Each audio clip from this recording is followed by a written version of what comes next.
நன்றி பாருங்களா மகாராஜா. முடிக்கலான்னே சொல்றான் பாவன். முடிக்கலாமா? முடிக்கலாம். ஆனா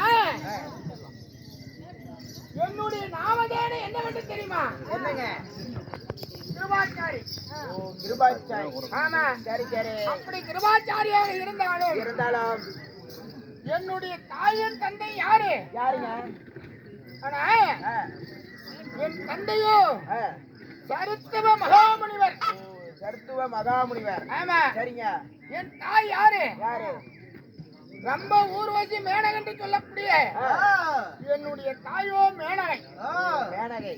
ஆமா. சரிங்க. அப்படி என் தந்தையாகப்பட்டவர் பெருத்த ஏகம் செய்யும் தருவாயில ஓமகுண்ட அருகாமையில செப்பப்புள்ள வச்சு ஏகம் செய்வாங்க. சரி. அந்த மேனகங்கிற பெண்ணு முன்னால வந்து நடுனம் செய்ய என் தந்தையாராகப்பட்ட இந்த வீரியமெல்லாம் அந்த தெற்பப்பில்லு வழியாக வந்ததான். தெற்பப்பில்லு வழியாக. ஆமா. சரி. அந்த ஏகத்துல 2 துளியா விழுந்ததான். 2 துளியாக. ஆமா. சரி சரி.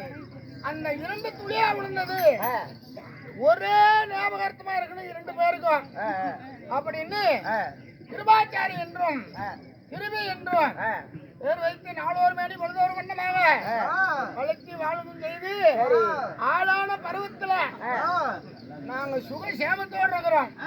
அப்படி இருந்தாலும் இந்த தினத்துல என்ன அந்த மாதிரி ஒரு சத்தம் ஆகுது பாக்குறாங்க.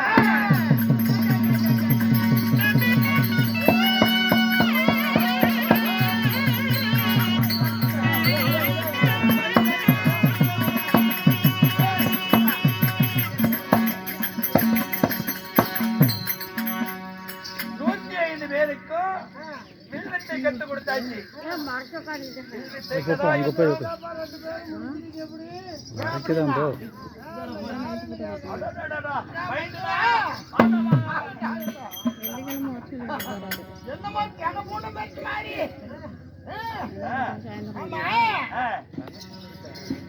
இவ்வளவு வேகமாக வந்தீங்களே எப்படி?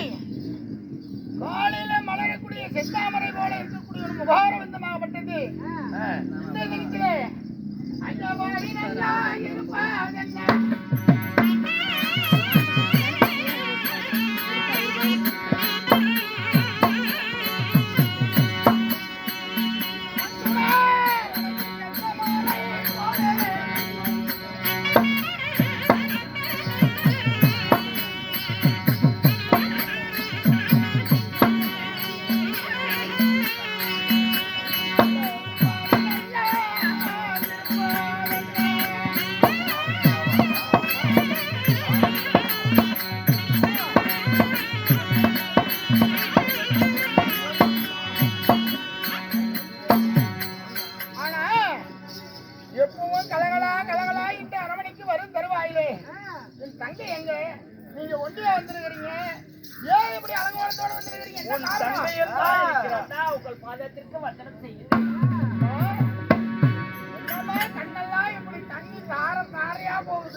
சந்தோஷமான விஷயமா?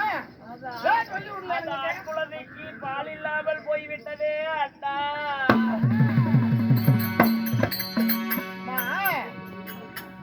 கணவன் மனைவிக்குள்ள ஒரு புத்திர சந்தானம் ஏற்படுத்திருக்குதுன்னா ஏன் பால் இல்லாத போவோம்? என்ன காரணம்? நீங்கள் நினைப்பது போல அல்ல. ஆனால் எங்களுடைய மாளிகையை தேடி ஒரு நாள் ஒரு தினத்திலே அந்த சிவபெருமான் எங்கள் அரண்மனைக்கு வந்தார். சரி.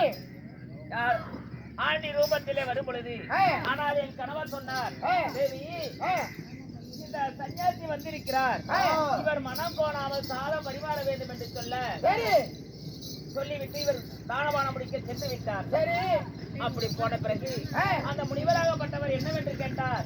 நான் சாதம் பரிமாற போகும் பொழுது, பெண்ணே இந்த உருவத்திலே நீ எனக்கு சாதம் பரிமாறினால் சாப்பிட மாட்டேன், ஆனால் நீ பிறந்த வேதியோடு வந்தால் எனக்கு சாதம் பரிமாறினால் நான் சாதம் சாப்பிடுகிறேன் என்று சொன்னார். சரி. ஆனால் என் கணவர் சொன்னார் அல்லவா, யாராக இருந்தாலும் மனம் கோணாமல் அன்னமளிக்க வேண்டும் என்று சொன்ன காரணத்தினால் நானும் பிறந்த மேனியுடனே நான் பிறக்கும் பொழுதே 60 அடி கூந்தலுடன் பிறந்தேன் அல்லவா. அந்த சிகையை நான் பிரித்து விட்டு என் அகமானத்தை மறித்து அவருக்கு நான் சாதம் பரிமாறினேன். சாதம் சாப்பிட்டுக் கொண்டிருக்கும் பொழுது சுவாமி நாங்கள் ஒரு மறுசாதம் கொண்டு வருகிறேன் என்று அரண்மனைக்குள் போயிட்டு வரும் பொழுது அவர் இல்லை. அப்பொழுது என் கணவராகப்பட்டவர் ஞானத்தால் பார்த்துவிட்டு வந்தவர் சிவபெருமான் என்று சொல்ல, ஆனால் அந்த சிவபெருமானுடைய விருத்தாசனமாகப்பட்டது இலையிலே விழுந்து விட்டது.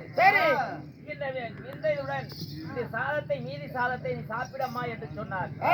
ஆனால் நான் கற்பு நெறி தவறக்கூடாது என்பதற்காக இந்த விந்தை நாங்கள் சாப்பிட்டால் நம்ம கற்பு பறிபோய்விடும் என்று அந்த விந்தாகப்பட்டதை எடுத்து குதிரை ஆயத்திலே விட்டேன்.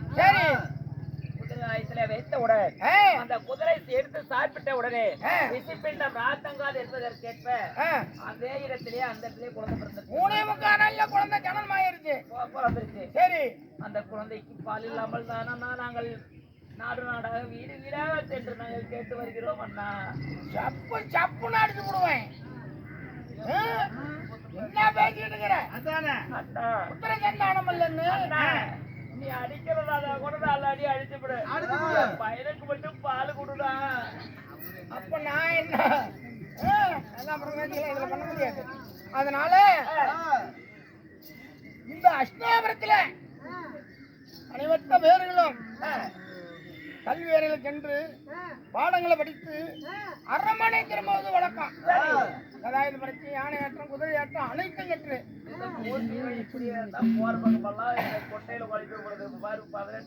அதனால 18 கூத்து கூட்டாருன்னா நாம எப்படி போய் வேகம் போட்டுக்கிட்டு தான் விடு.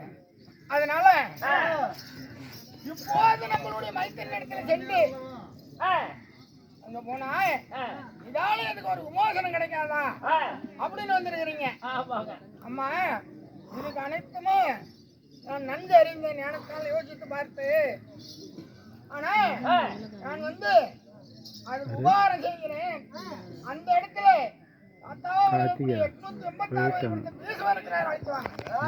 ஒரு ஆள் கூட்டு வந்தது இல்லை, கூட்டு போயிட்டாங்க முடிஞ்சு.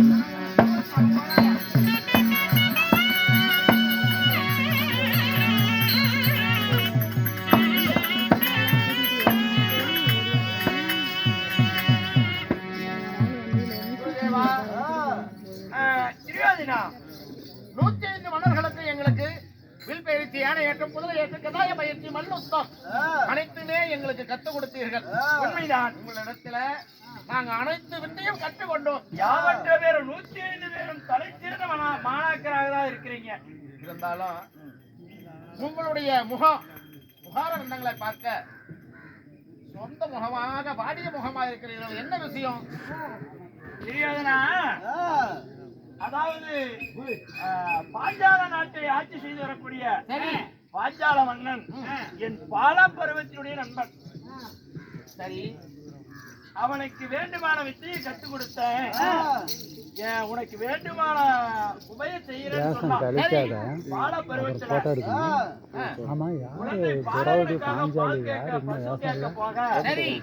என்ன அவமானப்படுத்தி அனுப்பிவிட்டான்.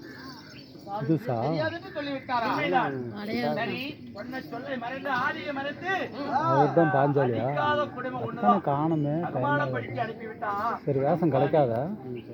அதனால சரி, உன்னை போன்ற ஒரு சத்திரை இருக்கிறார் கற்றுக் கொடுத்து உன்னை தேர்கோடி கம்பத்தால் கட்டி எடுத்து வராவிட்டால் நான் துரோணாச்சாரியர் இல்லை என்று சத்தியம் செய்து வந்தேன். சரி, எனக்கு நீங்க குருவுக்கு தட்சணை கொடுப்பதாக இருந்தால் அந்த அதாவது பாஞ்சாலனை தேர்கோடி கம்பத்தால் கட்டி இழுத்து வந்தால் அதுவே எனக்கு பெரிய குருதட்சணை. குருதேவா, ஆமா, இதுதானே பயப்படுறீங்க. குருதட்சணை பாஞ்சாலனை கட்டி இழுத்துட்டு வரணும். ஆமா,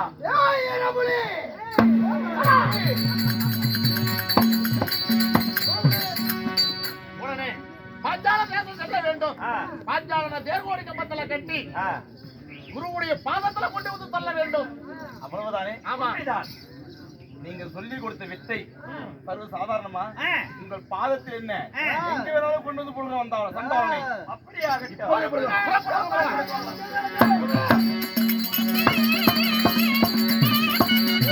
அவர் பேர் கூலி குடி சுப்பிரமணியன். அப்பா மாதிரி இருக்கிறாரு, அப்பா மாதிரி கூலி பிடிச்சி